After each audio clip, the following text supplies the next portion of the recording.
안녕하세요. 저는 보성고를 졸업한 도하준입니다. 이번 입시에서 수시로 서강대 컴퓨터공학과와 서울시립대 전자전기 컴퓨터공학과를 합격해 서강대 컴퓨터공학과에 24학번으로 입학할 예정입니다. 저는 서강대를 수리논술 전형으로 합격했습니다. 수리논술 전형은 올해 기준으로 연세대를 제외하면 수학 문제 서너 개만 풀어서 대학에 합격할 수 있는 전형입니다. 말로는 간단해 보이지만 그 문제의 난이도가 결코 쉽지 않으며 문제의 풀이 과정은 그 대학교 교수님의 의도에 맞도록 상세히 적어야 한다는 어려움이 있습니다.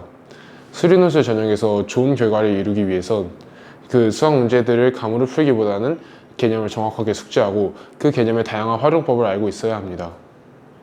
저는 알과형에서 물리 과목을 수강하였습니다. 알과형을 다니게 된 이유는 단순히 학교에서 가깝고 지하철이 가까이 있어서 통학에 편리하였기 때문이었습니다.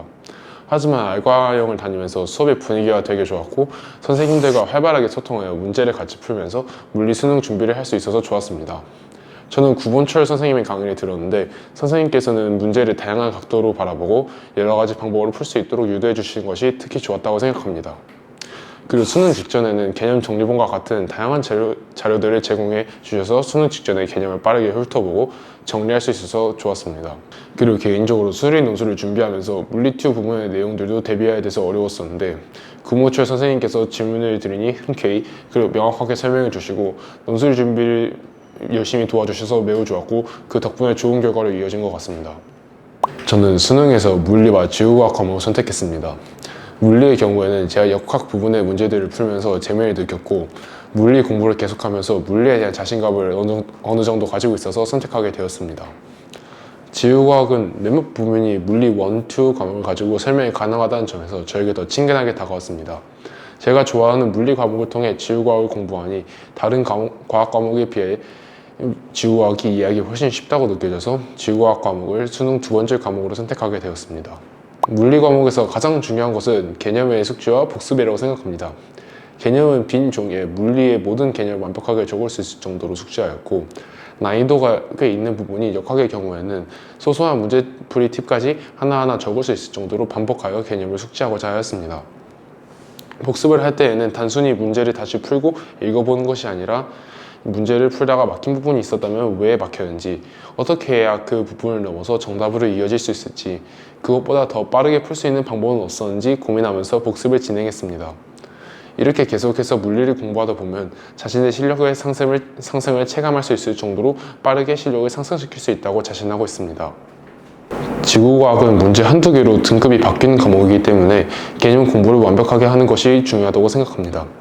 지구과학은 주로 보기, 기억, 니은, 디귿 중에서 선택을 하는 문제가 많이 나오는데 선지의 모든 개념을 정확하게 숙지하고 활용할 수 있어야 문제를 제대로 풀 수 있습니다. 선지 중 하나라도 제대로 숙지되어 있지 않다면 결국 그 문제를 놓치게 되고 원하는 등급도 놓치게 될 수 있습니다. 그래서 선지를 보자마자 확신이 생길 수 있을 정도로 개념을 꼼꼼하게 외우고 공부하는 것이 지구과학을 공부할 때 가장 중요하다고 생각합니다. 저는 이를 위해 문제를 풀면서 모르거나 헷갈리는 개념이 있다면 바로 개념서를 확인해 가며 정확한 개념을 확인하고 저만의 개념 정리 노트를 새로 만드는 식으로 개념을 숙지하였습니다. 저는 수학을 가장 열심히 공부했습니다. 개인적으로 수학은 흥미가 없다면 좋은 성적을 받기가 불가능하다고 느껴질 정도로 절대적으로 공부의 질과 양이 가장 중요한 과목이라고 생각합니다. 수학 성적을 올리는 방법은 저는 크게 두 가지가 있다고 생각합니다. 첫 번째로 공식을 스스로 유도하는 것입니다. 공식을 스스로 유도하면서 공식에 들어간 법칙들을 알아서 공식 자체에 대한 이해도가 다른 학생들에 비해 훨씬 높아지게 되고 결과적으로 이해도에서 오는 차이가 효율적 풀이와 빠른 풀이를 만들어주게 됩니다. 두 번째 방법은 아무리 어려운 문제라도 혼자서 푸는 습관을 들이는 것입니다. 한 문제에 한두 시간을 사용해서라도 혼자 힘으로 풀지 못할 것이라고 생각이 들던 문제를 풀게 된다면 성취감과 흥미는 물론 문제를 풀면서 어려웠던 유형들을 풀어보면서 수능이나 논술에서 어려운 문제를 만나더라도 풀었던 경험을 통해 문제에 접근하는 방법과 풀이법을 보다 빠르게 찾아낼 수 있을 것입니다. 지금 본인의 상황이 매우 어둡고 힘들 수 있습니다. 하지만 언젠가는 자신의 노력에 합당한 결과를 받게 됩니다. 포기하지 않으면 포기하지 않고 열심히 시간을 사용한 대가를, 포기하면 편히 보낸 시간의 대가를 미래에 받게 됩니다. 그리고 절대 몸싸움에서 공부하지 마시기 바랍니다.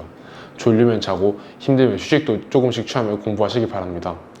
몸을 상하게 하는 공부는 공부의 효율도 떨어질 뿐더러 결국 몸이 아프게 되면 그동안 조금이라도 더 공부한 시간보다 더 많이 쉬어야 합니다. 그러니 절대 몸 상하면서 공부하지 마시길 바랍니다.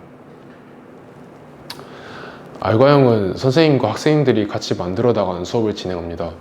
자신이 수업에 집중하는 만큼 자신이 얻어가는 게 정해집니다. 알과형에서 열심히 공부하여 본인이 원하는 바를 꼭 이룰 수 있게 되기를 바라겠습니다.